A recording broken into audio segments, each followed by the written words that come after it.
Hi, and welcome to another exciting episode of the Andre the Beast Creighton Show. Today is a very impactful show. You're talking about a beast mindset. Think about this. You're happily married, you're starting your life, you got 6 kids, you're in perfect health, you and your husband, your kids, and all of a sudden you go to the hospital and they tell you your whole life is about to change.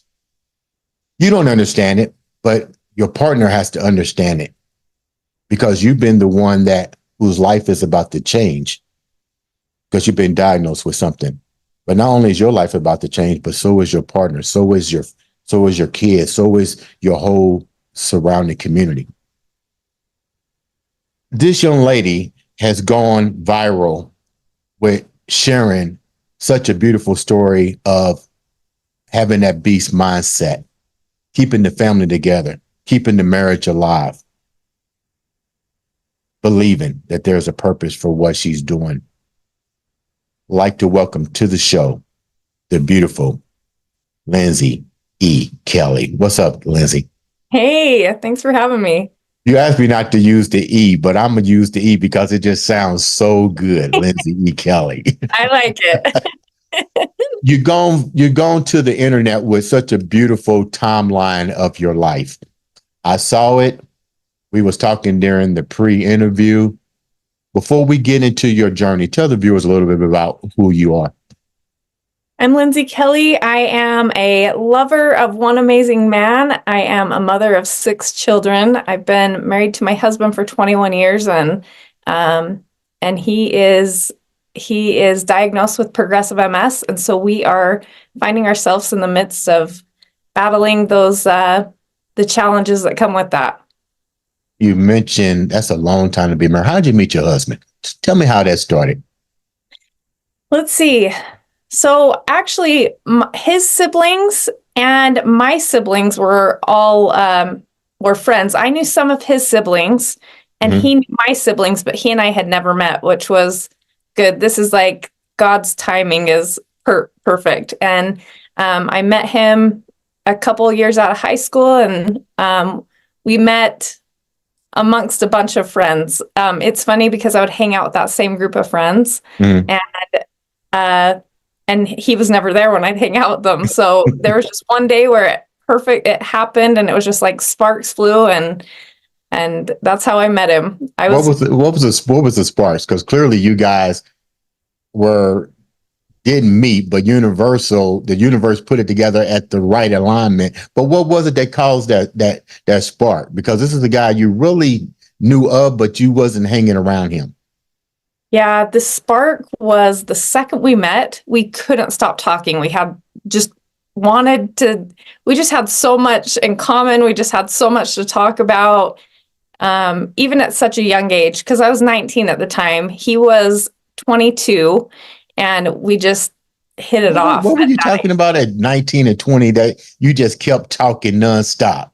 We were talking about, I was very ambitious. Like, I wanted to start a business. I had all these hopes and dreams. He loved them too and was like totally on board with that. So one of the first conversations we were having is just business conversations and like getting to know each other. And then him making me laugh, of course, was like a huge thing. I need someone with a good sense of humor and somebody that I can totally feel safe with emotionally, and he just seemed to fit that mold for me. And also just a really decent guy who loved God and was willing to serve God. That was a huge must for me in finding a life partner. And so it just came together so well. You're 19 and 20, 21 or 22, and you're talking nonstop. What was some of the things you was talking about on your business aspect that he was that he was on board with that you thought was pretty kind of crazy? Oh man, you're like digging into like I'm old digging deep. memories. Um, I remember at that time, I really wanted to do real estate stuff. I was Mhm. really like, I want to get all these investment properties and I want to do this and this. And so that was a lot of things I was talking about is that once upon a time, I wanted to be an attorney, but that like sold really quick at a young age because I'm not like, I don't know. It was just not my thing.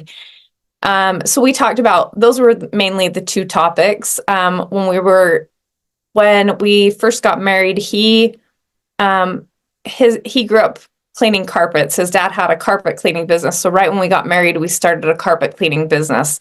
Mhm. So we didn't start into the real estate stuff, but we started right into this carpet cleaning business. So we kind of segued into a business mindset world right when we got married. Did you want to be a carpet cleaner? No. Was that what he was laughing about? Because he was like, I know this is not your dream. No, at the time, I think everything gives you experience. So that was a really good experience. And you look back on life and you can just be grateful for everything that you have. And that was just one of those things that led you to the next step in your life. And so we look at it as that. Like, that was a great thing for us to have when we were first married. And it was a great stepping stone to the next thing. So You were in beautiful Utah. And let me tell you where I'm going with this. So the viewers can understand your story. I saw the timeline. So I'm taking people down that timeline to where we're at currently, but I'm taking them back a little bit. So you're in beautiful Utah, a lot to see out there, hills, mountains, snow. Oh my God. When did he pop the question? When did marriage pop up into your life? okay, I'm from Utah, like you said, and a common thing here in Utah, You get married. you would get married pretty quick. So Yeah. my husband had served a mission for our church, the Church of Jesus Christ of Latter-day Saints here. So among that community, we tend to get married quickly when we find someone because when your values align and you both have God at the forefront of your relationship, then things just seem to fall into place. So we were from when we were dating to married, it was 5.5 months. So, Wow, that's quick. but listen, we've been married 21 years, so it was a great decision for us. So, so we just knew it was just like one of those things where it's just like it clicked. We just knew that it was right. I knew that he had MS when we got married, so it was just like I knew what I was going into when we got married, Mhm. and yeah, he just popped the question, and it was great. Yeah, he's a good guy. I'm glad you're smiling. That's what I want to see before we get started. So you said you knew he had MS. Was this generational? Like, did other members of his family have MS as well, or is it just him? He has one uncle that has MS, and I'm not sure at what time he got diagnosed at. Mhm. I mean, I'm not sure if that was before or after my husband was diagnosed. I'd have to ask him, but he was diagnosed at age 17. So no one else in his family, his immediate family has it, or even like, I don't believe his cousins or anything have it. So he's kind of a monopoly there. Right. When you're talking about MS, did you do any research on this at all to find out what could possibly happen as opposed to what's less likely to happen? You know what? I think there's a reason for everything.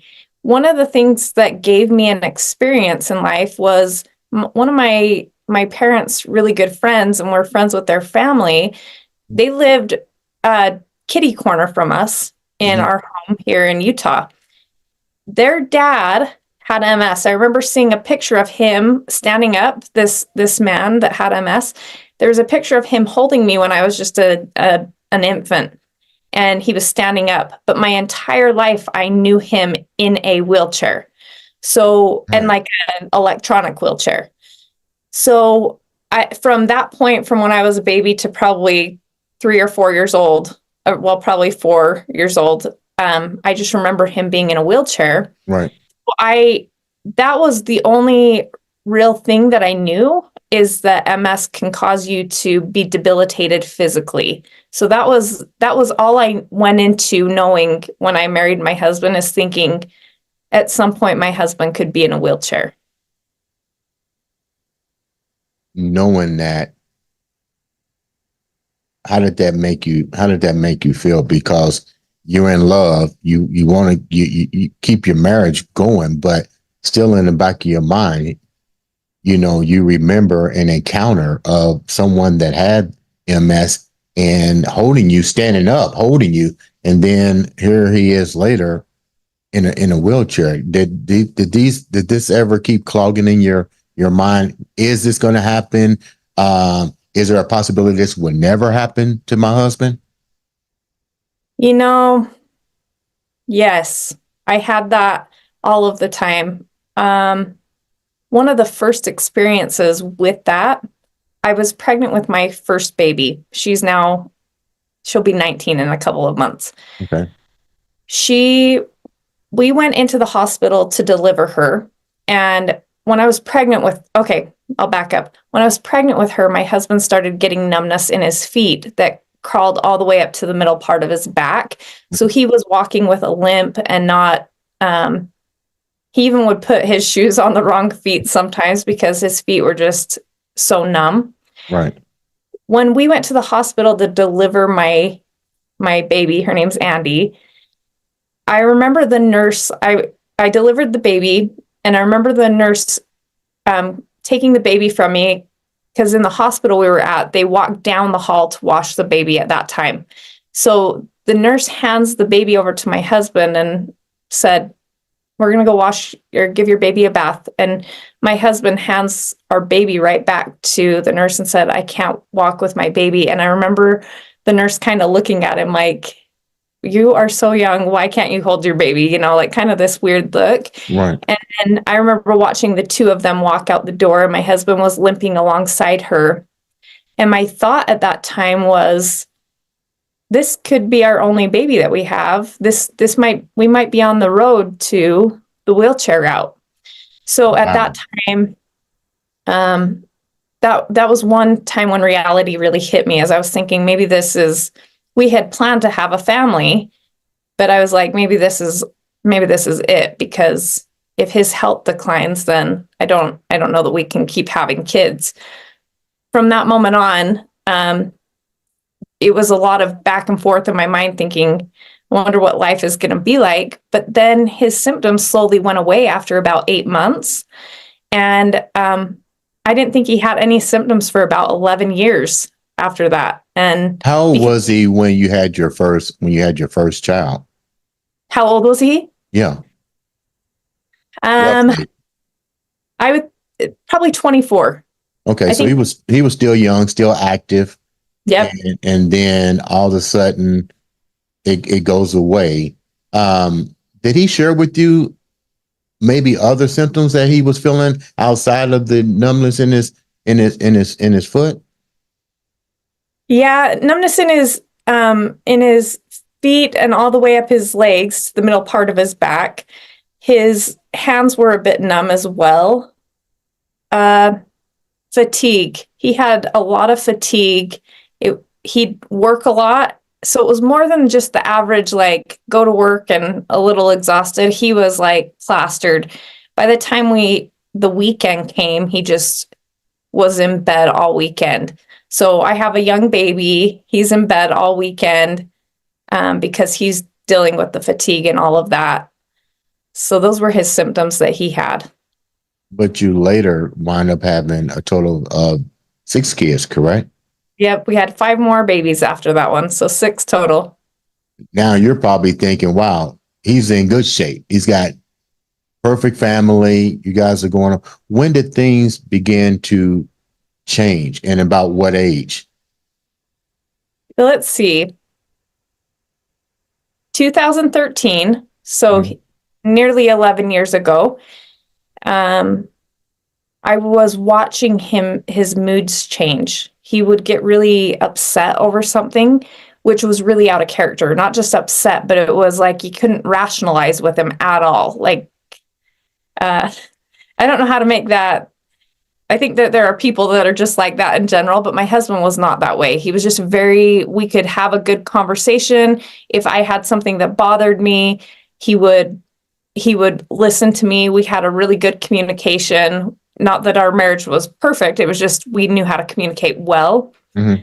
So when he would have these symptoms, it was a symptom. When he would have these moments where he'd get really upset over things, they would last for days at a time. And I didn't know what to make of it. It was just like, I kind of just was walking on eggshells.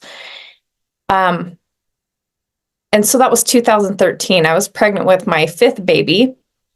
And to be honest, I thought that because I was like 32, something like that. Well, Anyway, I was thinking, is this what a midlife crisis looks like? Because I had no idea. I had only heard about it. And so I'm like, maybe there's something he's experiencing that I don't know about. But I kind of just kept it to myself because I had no idea it was a symptom of MS. So from 2013 to 2019, those mood swings got worse and worse. And he started going the other way where he'd get really depressed and then get really upset within like a 15-minute span of time. When did you realize that this needed to be addressed? I mean, it didn't get to the point to where it was endangering you or endangering the children. It was probably hurting him more. Did he realize to some degree, what was happening to him? Did he feel himself going in and out of these different states of mood swings and depressions and so forth? Did he feel any of this at all? He did at first. When I'd explain it to him, he wouldn't get it right in the middle of it. Like in 2013, when that was all going on, I'm like, what was that? Why were you acting that way? But it was after a week of him being like, I'm so sorry. I don't know what got into me. Like he would come out of it kind of and just be like, oh, I'm so sorry. I wasn't acting myself. So he had moments like that, but the further he progressed, the less he noticed it. It just seemed like it was normal to him. Like these mood swings, it just seemed like he felt so right. Like, no, this is how, this is totally rational what I'm thinking. And it really wasn't. And his work started noticing it. Did he work for himself? Because you mentioned his dad had a cleaning business. So did he work for himself, taking over the cleaning business? At that time, so when we were first married, we owned a carpet cleaning business. He grew up cleaning carpets with his dad. And then when we first got married, we bought our own carpet cleaning business. But at this time, he was actually teaching seminary, which is here in Utah, we have these buildings right outside the high schools and junior highs that are for seminary, Christian religion institute, where you can go, and that's a class at school. You take a release time class and go to seminary. My husband was a seminary teacher for our church there. So during that time, he was teaching junior high and high school students, but at work, they were noticing these behaviors too. And his boss had asked me, like, are you noticing this at home? And I said, yes, I am. But at the time, I'm just kind of thinking like the midlife crisis thing or something going on with him. I had never lived with somebody who had a mental illness. So the whole brain sickness type of a thing was very not foreign, like I've heard about it, but it was foreign to me to experience it firsthand.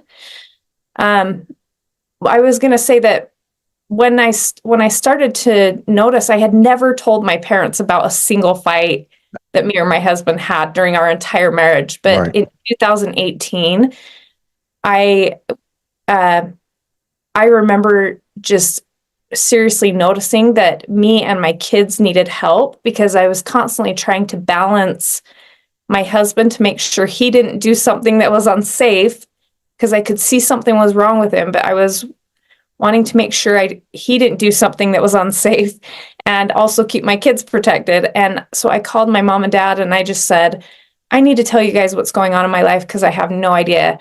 And I explained to them the recent incident that I had with him. And my parents dove in to help. I got his family on board. But they complicated things a little more. They made life a little bit harder for me specifically. And How's so that? I remember my dad telling me at the time, my dad just said, give them some time. You've been dealing with this for a while. I was really upset. So I call my parents and I tell them, and my dad at the time, because his family is like trying to protect him, and this is our brother and this is our son. And my dad gave me some great advice and just said, you have been doing this for a long time. And so you're at your max. And he said, just give them some time to wrap their minds around what's going on. And so although they were doing some mean things and almost blaming me, which is very common in the caregiver world, family members don't know how to react and they're in denial. So there was some of that going on with his family. And it just made things complicated because What were they in denial of? Because had he been diagnosed yet? He hasn't even been diagnosed with anything yet. So no. why would they put up resistance? I guess for fear, because they probably know what's about to happen, because you said somebody in their family, their uncle, they probably seen the same symptoms in the closest person there, which was their family member. You know, that actually wasn't it at all. It was really, in fact, I've had to create some boundaries with his family because of that, which is totally okay that they have their own difference of opinion. But I think they're, I'm not quite sure, to be honest. Some of the things that have that they've done or continued to do or even say about me have been really shocking, just because I feel like they are some really great people.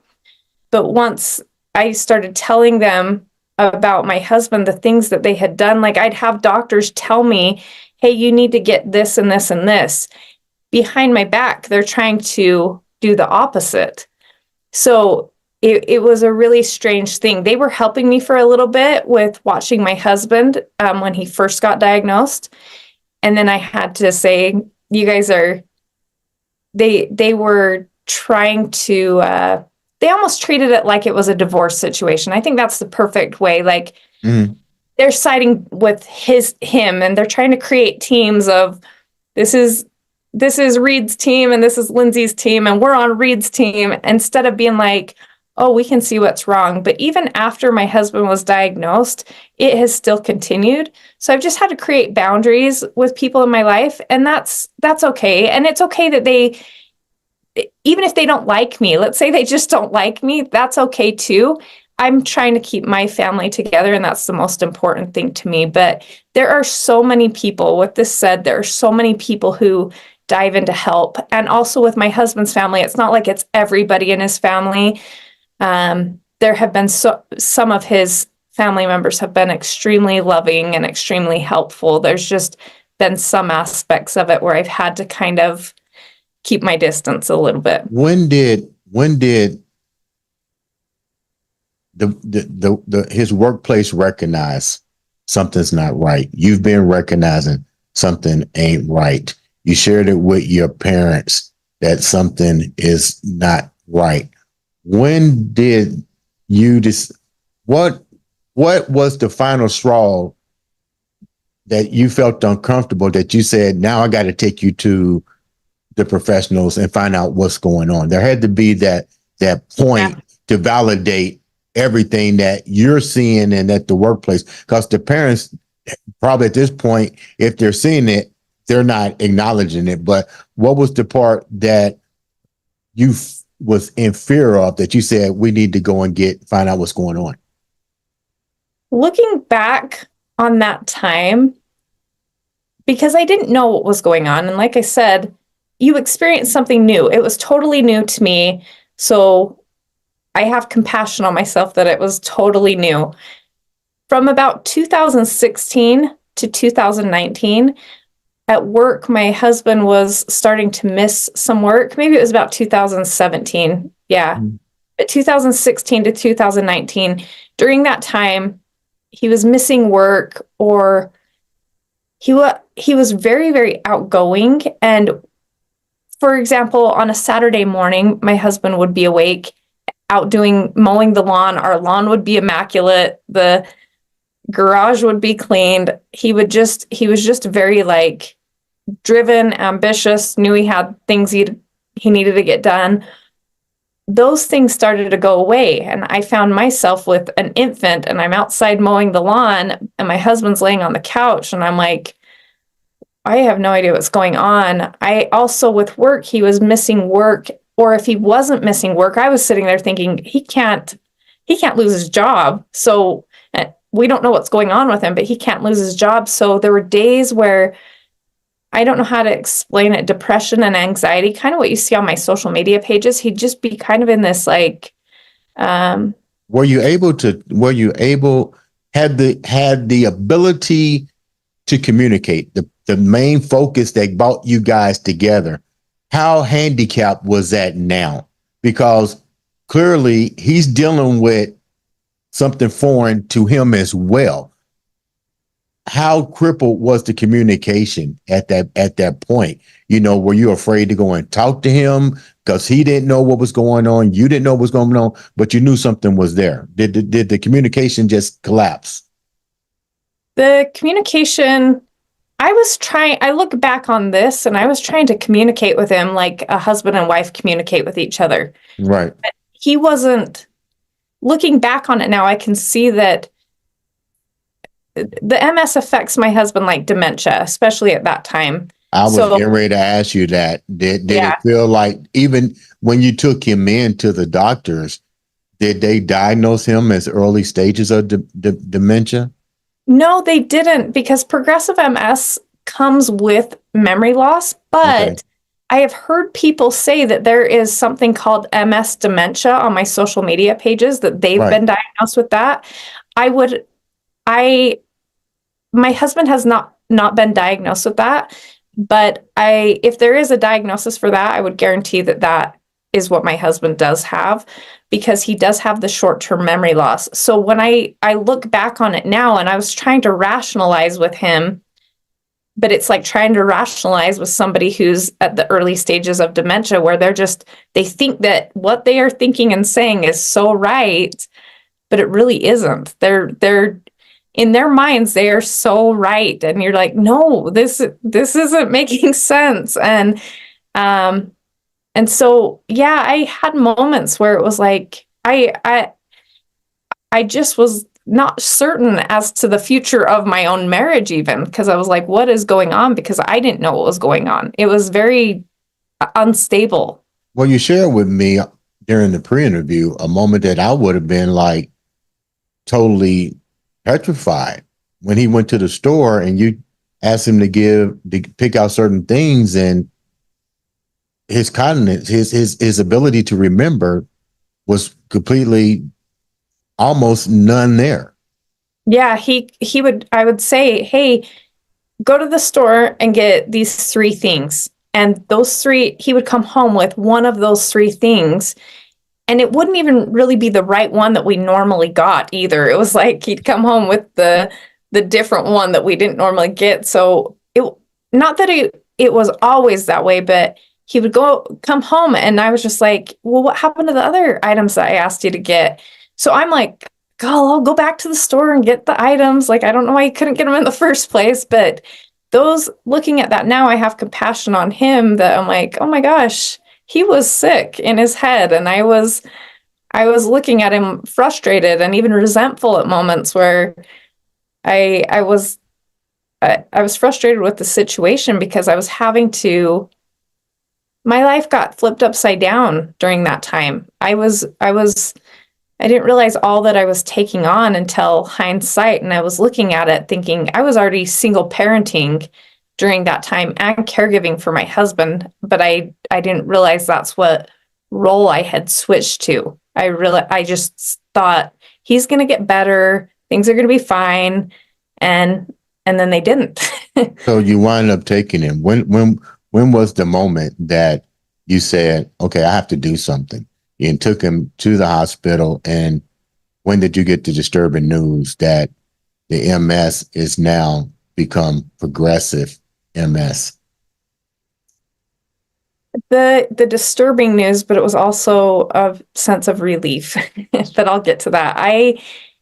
Our lives were just so unstable at that time.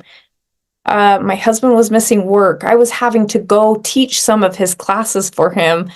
He'd come with me, but he'd sit there and I'd teach the classes. There were moments like that I look back on and think, like, maybe I don't know, but in my mind I'm thinking, oh, there's just something wrong for right now. Like, I didn't know it was a permanent thing. Mm-hmm. So there were those things, and leading up to that time, he was missing work. He was even getting frustrated with his classes, and it was starting to affect his teaching kids. He was the teacher before this. He was the teacher that everybody wanted to be in his class. Everyone loved him.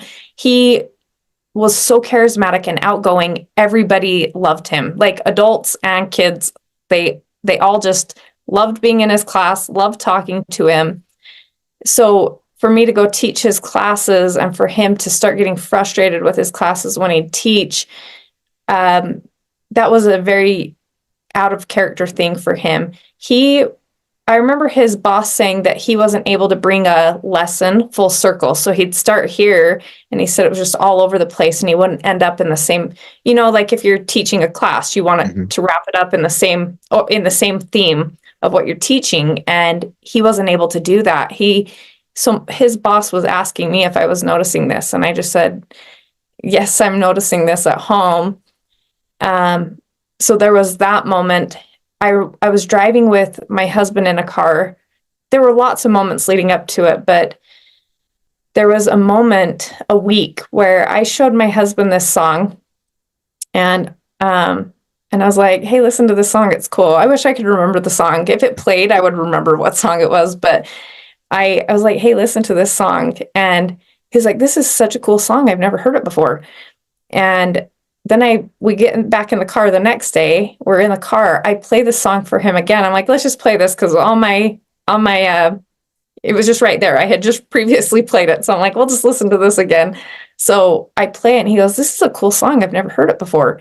And I get in the car again later that week and play that same song. And he said the same thing.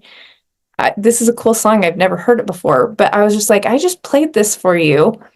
So I tested it out a fourth time, and he said the same thing. He didn't remember that song 4 times in a row in the same week that he had heard it. And I remember just turning to him, because I was in the passenger seat, because he could drive at that time. I remember just turning and looking at him and just really sitting there, like staring, being like, there's something seriously wrong, and we need to get down to the bottom of it.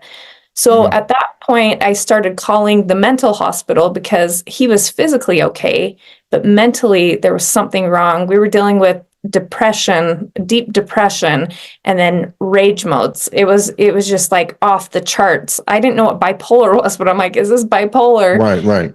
But I started calling the mental hospital, because I'm like, at what point do you check someone into a mental hospital? I'd never done that before. And I called the mental hospital about, I don't know, probably 4 times, just to be like, tell me what this all entails. And I'm like, do you think my husband qualifies? And so eventually, because my life was just, I have 6 young kids. I'm caregiving for my husband, but I didn't know. I was kind of angry at him, thinking like, why are you treating me like this? Right. And I check him into the mental hospital. And from there, the doctors, that was one of the most relieving moments. They kept him there for, I think I checked him in on like a Thursday, and they kept him all weekend. And the following Monday, I went back to the doctor, and that's when the doctor had said, we believe that his MS is causing this, and we want to get down to the bottom of it. But they were seeing all these things that I was seeing. They were seeing the short-term memory loss. They were seeing the depression and anxiety and even a little bit of the mood swings. He didn't show the mood swings too bad to other people, but he did at home because we're his family. And I guess that's what they tend to do. You do that to the people you love the most. How did you even get him? Because he's not all the way, gone. How did you even convince him to get checked in to the hospital? And more importantly, did you share what you was about to do with your family and his family? Yes, I shared it with everybody. Were they on board? Yes, my family was for sure on board because I was calling my mom and dad and being like, this is what I'm dealing with. My mom and dad became they didn't, but they could be licensed therapists today just from the challenges they went through with me. They were so sweet with me and just so kind. Everyone I think was on board, even though his family was still, I don't know the word for it. I don't know if denial is the word. I'm trying to figure out what's going on, but his family was for sure on board with that because they could see some of the things that were happening. So all of us together were like, this is going to happen. How did you get him on board? I had kind of let him know over a couple of days because seriously, we were in emergency mode all of the time. It was like he'd be fine. He might be fine for a couple of days, but I was nervous to be around him because he'd get really upset really easily. But then he was more so for 6 months straight. It was like he was diving into a place of depression and coming out into a rage mode and going right back in it. So a few times a day, I was managing this with my 6 kids. And I was just like, what is going on with my life? And it's emotionally wearing on someone. And not to be selfish on my side, but for me, I was the one that had to keep the family afloat during that time. So I was like, what is going on? So yeah, everybody was on board with checking him into the hospital. When I told him, I was just like, this needs to happen. We need to figure out what's going on with you. And I kind of went into the things like your work is noticing it. I'm noticing it. Your family's noticing it. My family's noticing it. And it was at a moment where he was like, okay, so I got him in the car. We drove down there and yeah, he loves me enough to listen to my counsel, even during those times where he was moody. Mm-hmm. So I said that we need to figure this out. And so, yes, I talked him into going, and he was very, very willing. So when the doctors share with you the situation that's taken place, what do you do now? You know, they're not going to keep him. He now is your responsibility for real. The thing that you dreaded is now happening. How do you now function and keep your family together? Because right now it's crisis. Let's just be real. It's crisis mode. You got to basically understand not just MS, but progressive muscular sclerosis. Now you really got to dive into it because it's really elevating. How do you do that?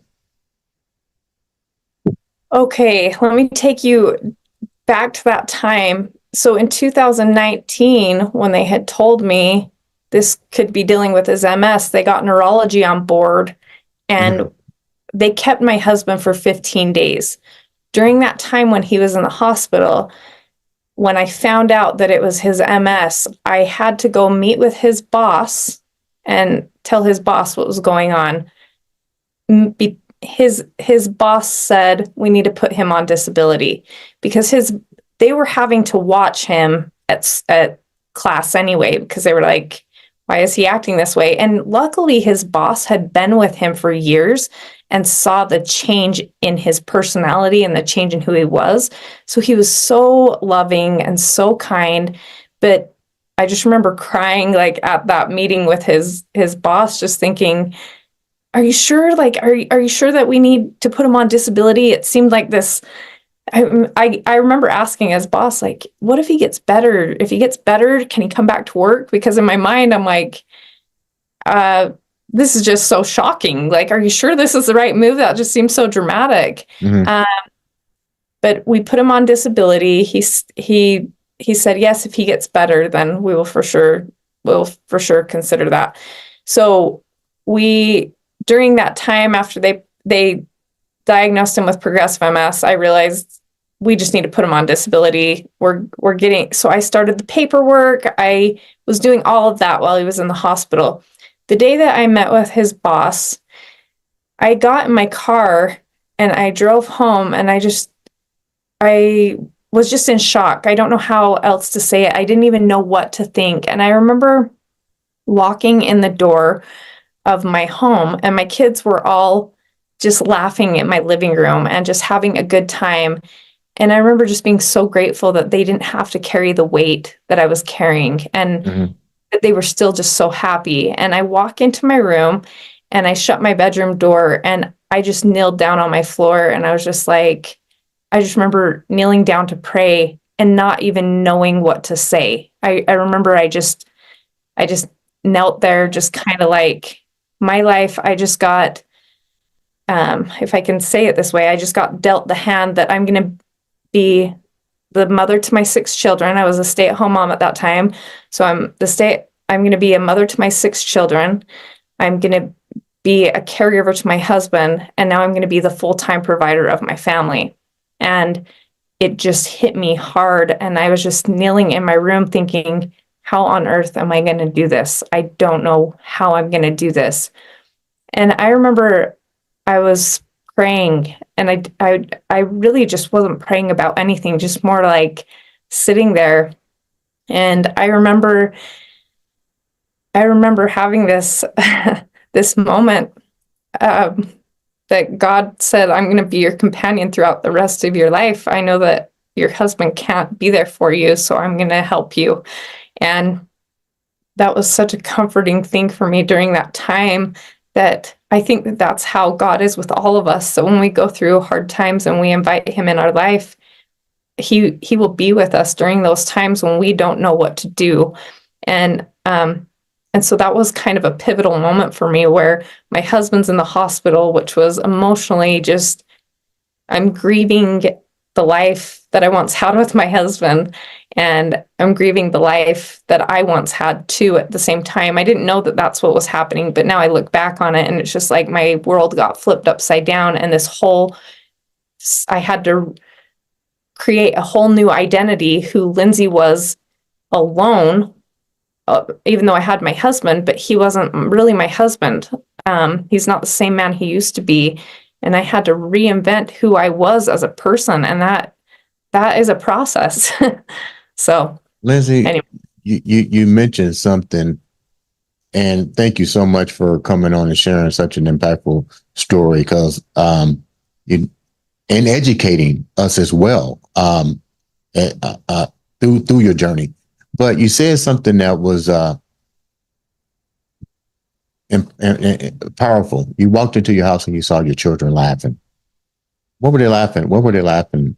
And was your husband there at that time that they were laughing? No, my husband wasn't there. My husband was still in the hospital.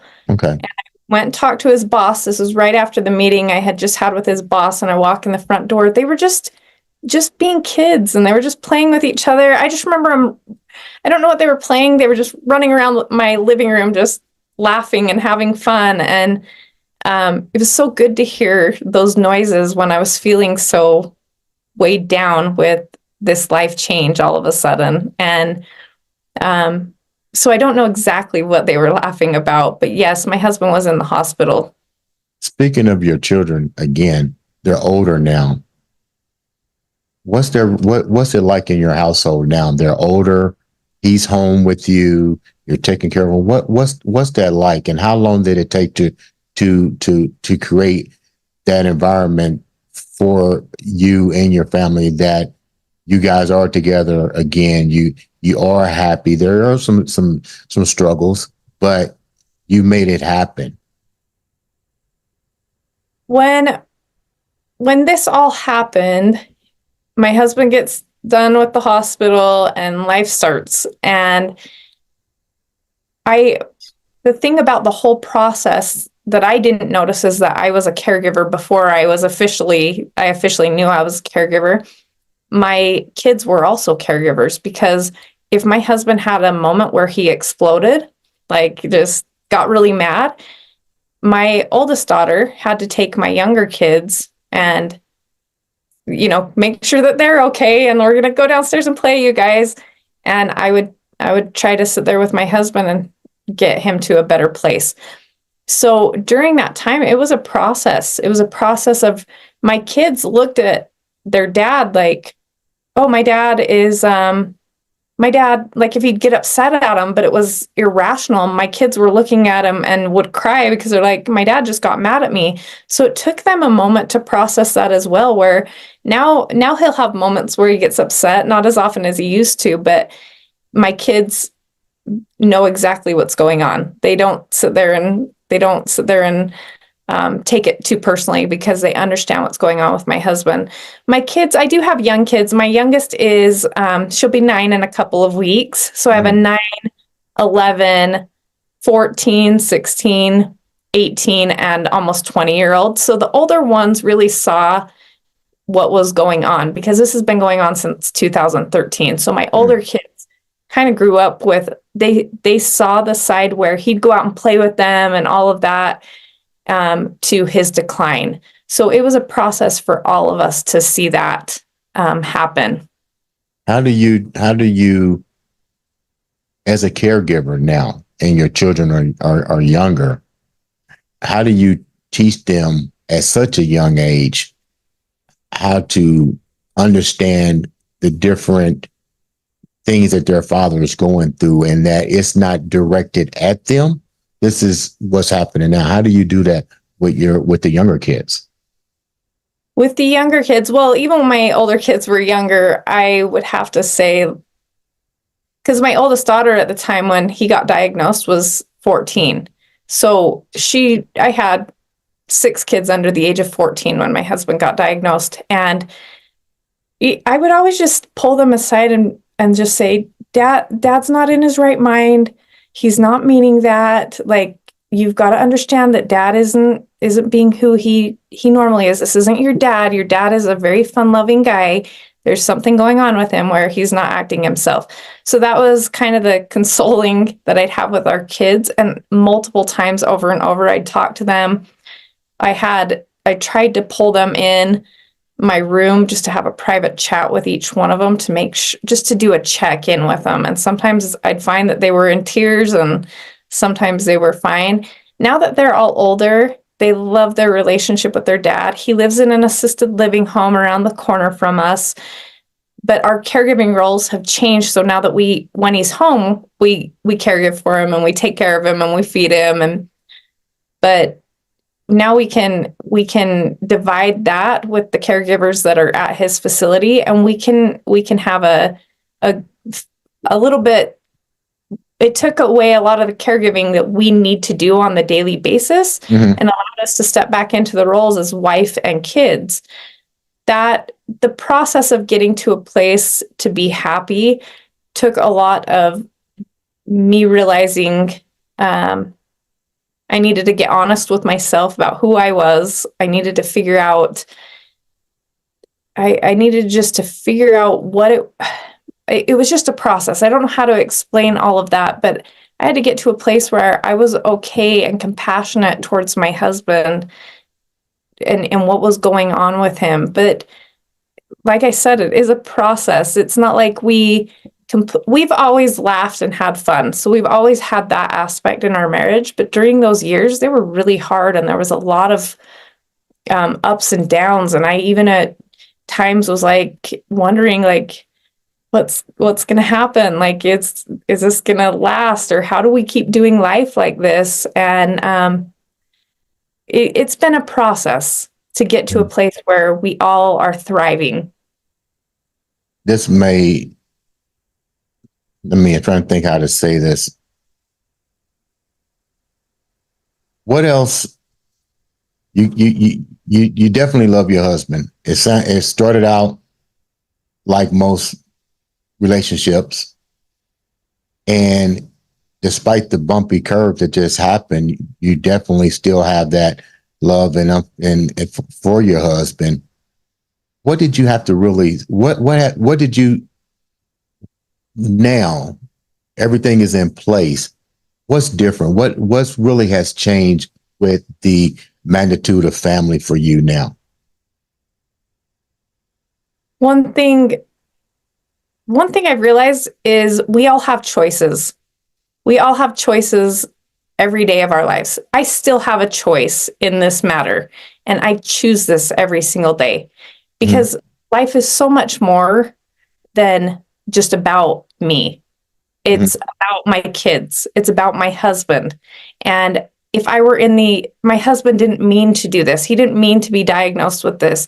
And if I were in his shoes, I would hope that our marriage was more resilient than just saying, peace out, you're sick, you don't offer me anything, so I'm out of here. And there's so much more depth to life when you allow God to help you and guide you through your day and do what you know He's asking you to do.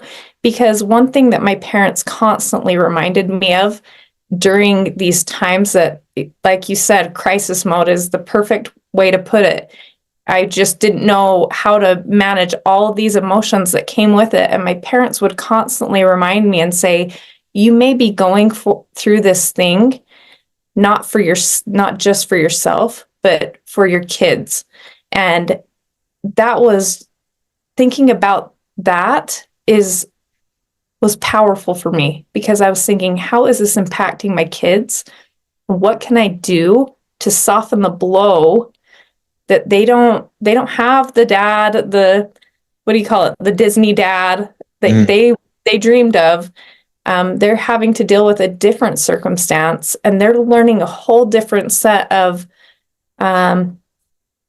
life challenges and life trials. They're learning how to work through them at such a young age. And how do I soften that for them, but also allow them to grow during this time? And just knowing that my kids are learning something from all of this is a strong why for me. It's what am I doing this for? And keeping my family together feels so happy to me and so fulfilling to me. How can the viewers reach out to you? And once again, thank you so much for coming on and sharing such a beautiful, impactful story of keeping resilience and that beast frame of mind together. How can the viewers support you? How can they reach out to you? I'm pretty sure there's other individuals that have a similar story that would love to pick up the phone and sometimes just to talk. How can they reach out to you? Through all of this, I am a certified life coach, and I've changed my whole career into helping caregivers of loved ones and people with autoimmune diseases. I also have a parent company to all of that I help people who are going through something that have forgotten or feel they don't have time to take care of themselves during these really tragic times, whatever tragic time they are going through. I have started up free support groups, a free caregiver support group, a free autoimmune support group. And we are launching it's called 2 Hour University. You spend 2 hours a day working on you because you are more capable than you ever thought you were. Our programs are designed to help people realize that if they change just one person, then they can change all of humanity, and changing one person starts with changing themselves. So our programs are designed to help people in those positions to help change their lives. And they can reach out to me on my social media pages. The link for all of those programs is in my bio on Instagram at LEWKELLY06 on Instagram. you can reach out to me there, and there's an email and a contact in there. You know what? My heart is out for you, for all you've been through and what you're doing. Beautiful story once again. Thanks for sharing that story. I'm pretty sure you're going to get a lot of phone calls because there's somebody else that's going through the same thing that you just went through.